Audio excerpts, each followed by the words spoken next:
वक्फ संशोधन बिल के संसद में पास होने के खिलाफ देश में विरोध प्रदर्शन हो रहा है। शुक्रवार को जुमे की नमाज के बाद पश्चिम बंगाल, गुजरात, बिहार, झारखंड, तमिलनाडु, तेलंगाना, कर्नाटक, असम में मुस्लिमों ने सड़कों पर जमकर विरोध प्रदर्शन किया। इसमें महिला, बच्चे भी शामिल हैं। उत्तर प्रदेश के सभी 75 जिलों में पुलिस हाई अलर्ट पर है। फ्लैग मार्च जारी है। लखनऊ में दरगाहों और मस्जिदों की ड्रोन से निगरानी की जा रही है। यूपी अल्पसंख्यक आयोग के पूर्व अध्यक्ष अशफाक सैफी को वक्फ संशोधन बिल का समर्थन करने पर जान से मारने की धमकी भी मिली है। उनके बहनोई को पीटा भी गया है, ऐसी खबरें आ रही हैं। गुजरात के अहमदाबाद में सड़कों पर सैकड़ों की संख्या में मुस्लिम समुदाय के लोग सड़कों पर जुटे। उनके पोस्टर, बैनर पर वक्फ बिल पास वापस लो, रिजेक्ट यूसीसी लिखा गया था। लोगों की वहां पर काली पट्टी बांधी हुई थी। भीड़ ने तानाशाही नहीं चलेगी के नारे लगाए। पुलिस ने 50 लोगों को हिरासत में लिया है। पश्चिम बंगाल के कोलकाता में पार्क सर्कस क्रॉसिंग में हजारों लोग सड़कों पर जमा हुए। यहां भी वक्फ बिल रिजेक्ट के बैनर, पोस्टर लगे जो विरोध थे और वो विरोध करने लगे। कोलकाता में कई जगह पर विरोध हो रहा है। लोगों ने वक्फ बिल के विरोध की तख्तियां जलाई हैं। रांची में भी हंगामा हो रहा है। लोगों ने कहा कि वक्फ बिल देश के लिए सही नहीं है, मुस्लिमों के लिए सही नहीं है। बिहार में भी बिल के विरोध में लोग सड़कों पर हैं। तमिलनाडु में एक्टर विजय भी पार्टी तमिलगा वैत्री कगजम के कार्यकर्ताओं ने बिल का विरोध किया है। पूरे देश में विरोध किया जा रहा है। तेलंगाना में जुमे की नमाज के बाद में वक्फ बिल का लोगों ने विरोध किया, जिसके अंदर बच्चे, बूढ़े सभी शामिल थे। असम में वक्फ बिल का विरोध किया और उसके चलते प्रदर्शन किया गया। तमिलनाडु में जो विजय की पार्टी है उस पर उसके लोगों ने भी वक्फ बिल का विरोध करते हुए नारे लगाए।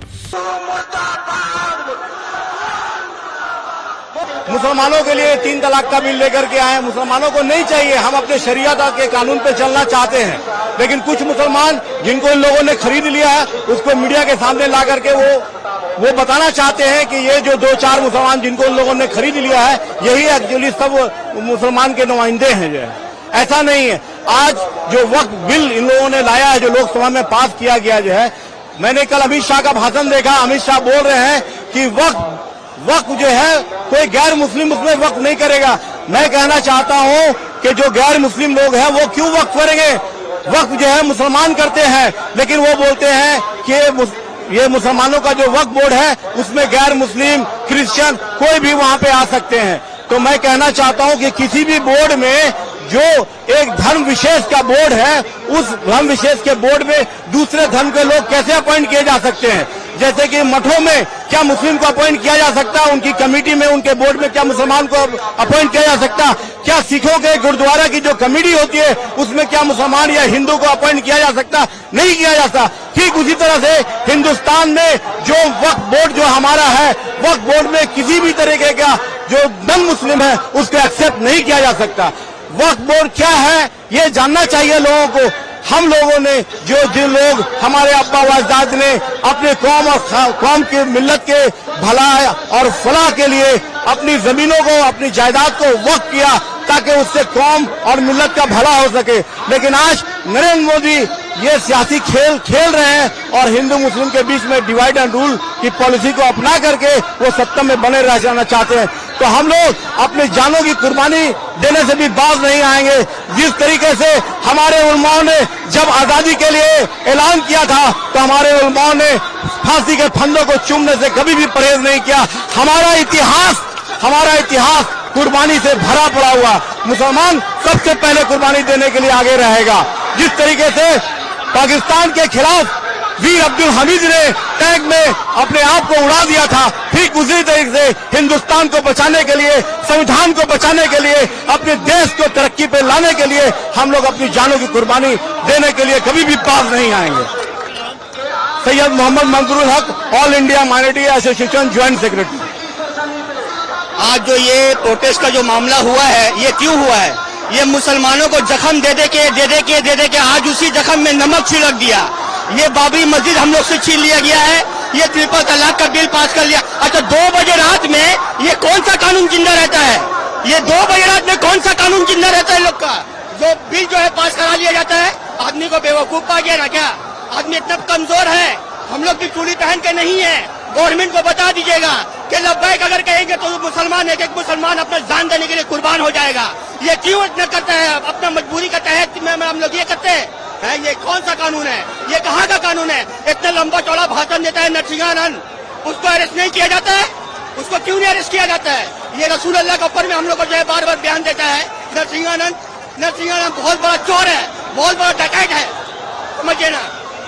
इब्रार आलम, आप सदन में एक नया कानून लाइए जो मंदिरों में, मठों में, आश्रम में जो दलित, आदिवासी, पिछड़ा, अति पिछड़ा जो लोग हैं उनको मंदिरों में उनका अधिकार दीजिए, उनको पूजा करने का अधिकार दीजिए, उनको भी अपना भागीदार बनाइए।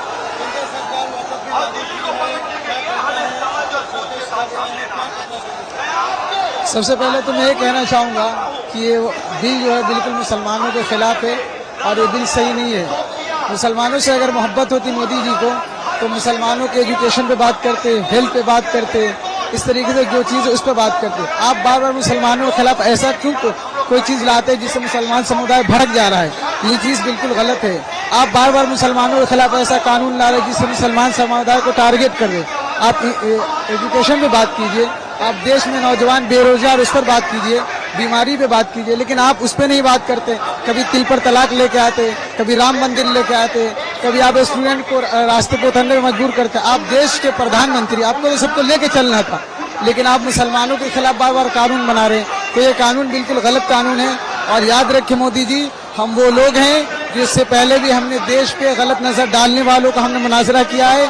हमने उसके सामने डट के खड़े हुए और इस बार भी पूरी ताकत से हमारी पूरी जमीयत, हमारे पूरे भाई और हमारे पूरे उलमा, हमारे हिंदू भाई भी, हमारे सिख भाई भी, जो भी है इस देश का वासी है, सब इस बार इंशाअल्लाह पूरी ताकत के साथ इस जालिम हुकूमत को जवाब देने के लिए तैयार है। इससे पहले भी हमारे अकाबिर ने इस मुल्क को बचाया है और इंशाअल्लाह ताला इस बार भी इस मुल्क को हम बचाएंगे और पूरी ताकत से, अपनी जान से, अपनी माल से, अपनी इज्जत से इस पूरे मुल्क की हिफाजत करने के लिए हम तैयार हैं इंशाअल्लाह ताला। मेरा नाम मोहम्मद अमीन इब्न रियाद।